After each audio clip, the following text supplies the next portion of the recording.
Salam sejahtera, terima kasih karena bersama dengan saya di Nazilin Unity Channel. Ini satu tindakan paling luar biasa yang tak kita jangka langsung sanggup dilakukan oleh Azmin Ali. Sehingga kan ada netizen kata, kalaulah Azmin Ali jadi Perdana Menteri, inikah yang akan berlaku? Adakah ini teladan yang baik, kata mereka. Ini apabila laporan mengatakan Azmin Ali ingkar panggilan polis untuk beri keterangan. Ramai netizen kata, adakah ini akan jadi duluan teladan contoh kepada ramai orang selepas ini, kata mereka. Kalau seorang ahli politik boleh ingkar panggilan polis untuk beri keterangan, netizen mula mempersoal, adakah ramai lagi yang akan menyusul mengikuti jejak langkah Azmin Ali ini sebagai teladan, kata mereka. Karena ini alasannya Azmin Ali ingkar panggilan polis untuk beri keterangan.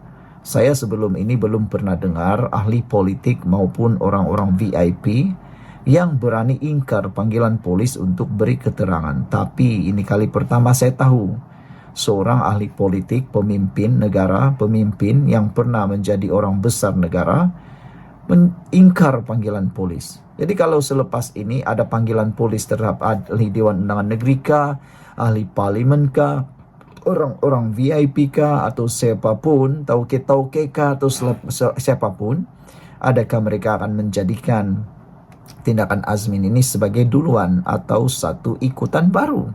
Inilah yang menakutkan netizen, inilah yang menakutkan ramai orang. Tapi ini alasannya, Azmin Ali ingkar panggilan polis untuk beri keterangan.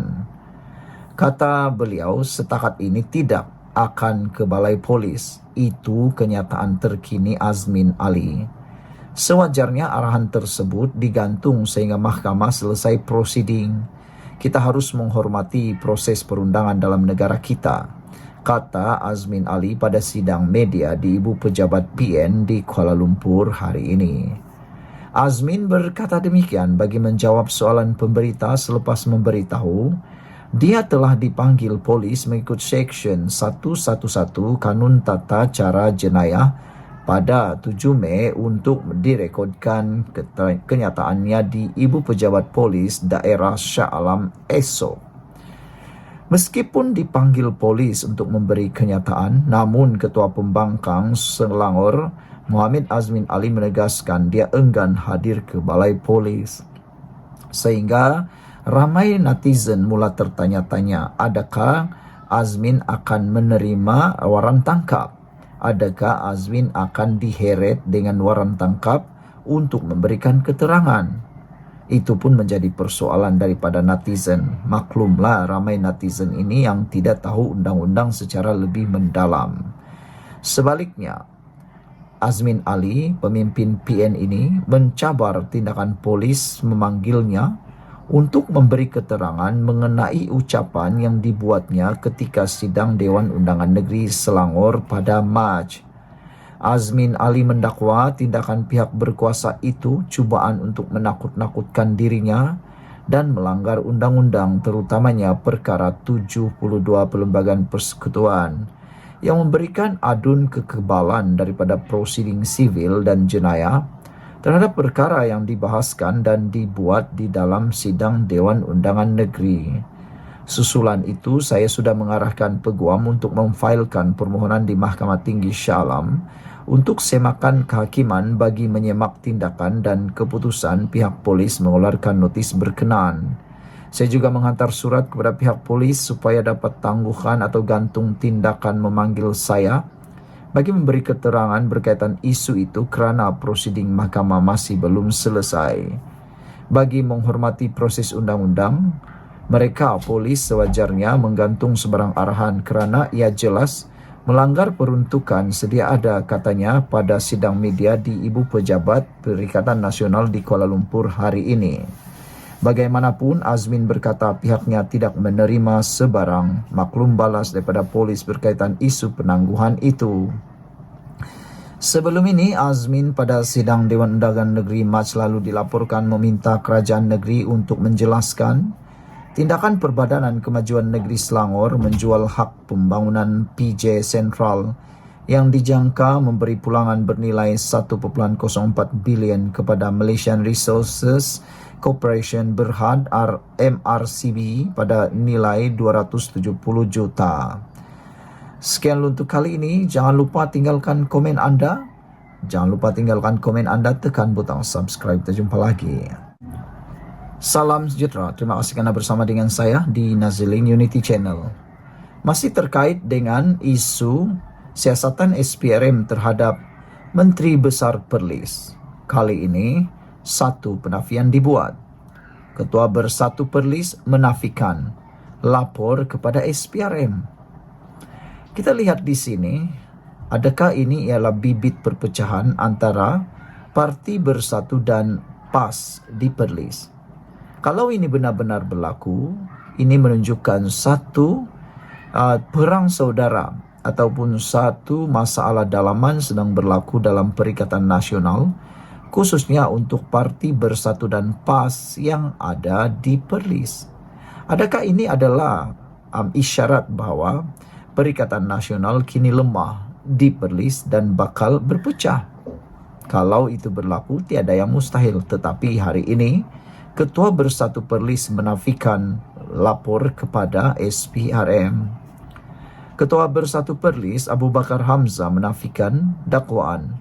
Beliau membuat laporan kepada Suruhanjaya Pencegahan Rasuah Malaysia SPRM yang membawa kepada siasatan terhadap Menteri Besar Perlis Muhammad Syukri Ramli serta anaknya. Abu Bakar yang juga adun Kuala Perlis berkata, beliau sudah membuat laporan polis untuk menyangkal dakwaan ditularkan di media sosial itu. Kata beliau, saya sudah membuat laporan polis menyangkal dakwaan itu sekeras-kerasnya. Kerana itu bukan pelan kita, Perikatan Nasional, katanya menurut Berita Harian. Abu Bakar berkata, 5 adun Bersatu Perlis juga menyokong kepimpinan Muhammad Syukri. Pada 30 April lalu, Muhammad Syukri yang juga Pesuruhjaya PAS Perlis ditahan selama 8 jam oleh SPRM dipercayai berkait tuduhan salah guna kuasa dalam projek pembekalan. Siasatan itu menyusul selepas laporan SPRM mengesahkan sedang menyiasat seorang pemimpin kanan di utara tanah air kerana disyaki melantik beberapa syarikat dipercayai mempunyai kepentingan dengannya membabitkan projek pembekalan dianggarkan bernilai RM300,000. Sumber SPRM berkata pemimpin itu juga disyaki melantik beberapa syarikat bagi kerja-kerja baik pulih dan penyelenggaraan jalan yang melibatkan peruntukan pejabat Menteri Besar kira-kira RM1 juta dan agensi itu dipercayai mempunyai kepentingan dengan anak pemimpin berkenan.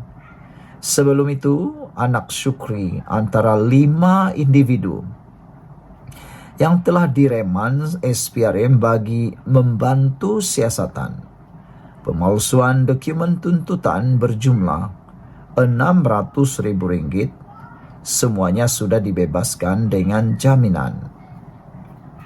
Mereka ditahan bagi membantu siasatan pemalsuan dokumen, membabitkan projek pembangunan prasarana seperti membaik pulih, menyelenggara, perbekalan dan perkhidmatan di seluruh Perlis sejak tahun 2022 hingga kini, yang menjurus kepada tuntutan palsu terhadap kerja tidak dilaksanakan.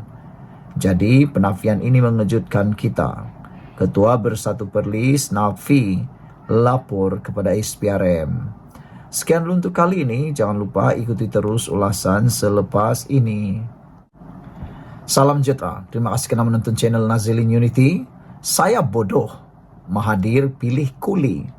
Itu isu. Tajuk yang luar biasa malam ini, pada pagi ini, petang ini. Saya bodoh, Mahathir pilih kuli. Itu komen dan pendedahan oleh Musa Hitam. Bekas timbalan Perdana Menteri Tun Musa Hitam mendakwa bekas bosnya Tun Dr. Mahathir Mohamad lebih mencenderung memilih Tengku Razali Hamzah berbanding dirinya kerana beliau seorang ahli politik bodoh. Bercakap semasa menyampaikan ucapan aluan bagi melancarkan buku bertajuk Kuli Memori 205, Musa menggelarkan Dr. Mahathir sebagai seorang ahli politik yang bijak. Waktu Dr. Mahathir dalam mesyuarat Majlis Tertinggi UMNO, ketika itu Dr. Mahathir beritahu kepada seluruh ahli Majlis Kerja Tinggi MKT, dia cakap ada seorang daripada kita yang tak sabar nak ambil alih jawatan sebagai ketua dalam UMNO. Ada satu malam Dr. Mahathir kata ada dengar bahawa orang ini jahat. Saya pun macam bodoh dan ketika itu saya duduk sebelah dengan pemimpin yang sangat penting kerana saya ketika itu adalah timbalan. Saya pusing untuk tanya siapa individu yang dia cakap. Percaya atau tidak, saya tanya siapa dia, individu yang dituju itu. Ada, mereka beritahu, "Yulah Musa," katanya. Pada hari seterusnya, saya beritahu untuk lepaskan jawatan semudah seperti itu. Walaupun bos sayangkan saya dan sekarang dia henti sayangkan saya. Kerana saya tak boleh buat kerja, timbalan Perdana Menteri bodoh, dia terperanjat, katanya. Berkongsi cerita mengapa beliau tidak bertanding menentang Dr. Mahathir untuk jawatan Presiden UMNO. Musa mengaku faktor keuangan adalah cabaran dan hal utama. Dengan kekangan itu, Musa mengakui beliau terpaksa bersikap realistik dan tidak boleh berbuat apa-apa, termasuk untuk mencari dana. Realiti yang tidak membenarkan saya untuk menyertainya. Saya bersikap realistik. Saya berdepan apa saja bentuk realiti, iaitu saya tak ada duit langsung. Faham tak bila kita berpecah dalam UMNO? Ada UMNO baru dan UMNO lama.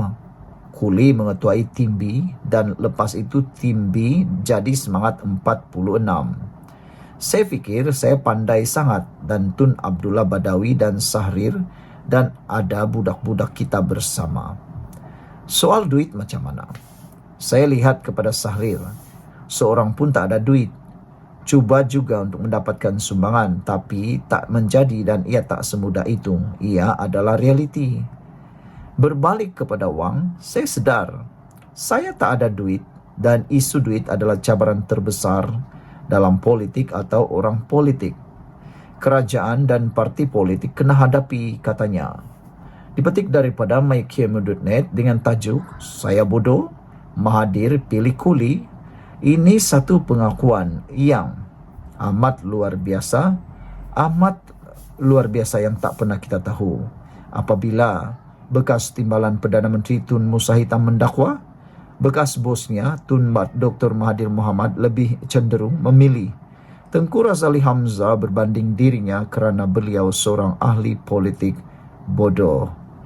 Sekian untuk kali ini. Jangan lupa tinggalkan komen anda. Ikuti terus ulasan selepas ini. Salam sejahtera. Terima kasih kerana bersama dengan saya di Nazilin Unity Channel. Isu paling hangat pada petang ini ialah tentang 10 pembongkaran berkaitan dengan kerajaan Madani yang membuat walaun bingung. Ini memang lucu tapi benar. 10 berita ekonomi Madani yang walaun bengang minggu ini. Ini antara punca kenapa PN PAS terus memainkan isu agama dan kaum untuk menutup siri-siri kejayaan ekonomi Madani yang mula menunjukkan hasil pada suku pertama 2024. Nombor 1, pelabur asing pembeli bersih di Bursa Malaysia dengan nilai RM 873.9 juta minggu lepas dan menghampiri RM 1 bilion minggu sebelumnya. Yang kedua, Bank Negara Malaysia BNM memaklumkan bahawa ekonomi Malaysia dalam landasan untuk mencapai sasaran pertumbuhan sehingga 5% tahun ini. Nombor 3, lebihan baki akaun semasa Malaysia suku pertama tahun 2024 pada jumlah yang lebih tinggi, yaitu RM16.2 bilion. Keempat, perbandingan pertumbuhan ekonomi suku pertama tahun 2024 Malaysia 4,2%, Indonesia 5,11%, Singapura 2,7%, Thailand 1,5%, Malaysia 4,2%. 5. Malaysia mengatasi Thailand sebagai negara kedua terbesar pasaran automotif. Keenam, pertumbuhan ekonomi Malaysia suku pertama 2024 ialah 4,2%, melebihi jangkaan Jabatan Perangkaan Malaysia DOSM pada 3,9%. Pada suku 4 2023 ialah 2,9% sahaja. Ketujuh, ringgit menunjukkan tren mengukuh tahun ini dan hari ini mencecah RM4,68 berbanding US dollar dengan jangkaan penurunan kadar faedah US. Nombor 8, nilai dagangan Malaysia naik 12,1% kepada RM221.74 bilion dan ekspor meningkat sebanyak 9,1% pada April tahun 2024. Kesembilan, Microsoft umum pelaburan RM10.5 bilion di Malaysia. Kesepuluh, Indonesia menyalahkan Malaysia dan Singapura punca industri semikonduktornya lemah. Malaysia kini menjadi kuasa besar semikonduktor di Asia Tenggara kerana hubungan baik dengan Timur dan Barat. Saudara-saudara sekalian, 10 perkara ekonomi ini, berita ekonomi ini membuat walaun bengang minggu ini dan tidak mempunyai modal lagi untuk memainkan isu-isu ekonomi pembangunan berkait dengan kerajaan Madani yang sibuk tentang isu murahan yang tidak lagi dilayan oleh rakyat, kata netizen. Oleh Ahmad Mursi, ini antara punca kenapa PN PAS terus memainkan isu agama dan kaum untuk menutup siri-siri kejayaan ekonomi Madani yang mula menunjukkan hasil pada suku pertama tahun 2024. Sekian untuk kali ini. Ikuti terus ulasan selepas ini. Jangan lupa tinggalkan komen anda, tekan butang subscribe dan kita jumpa lagi.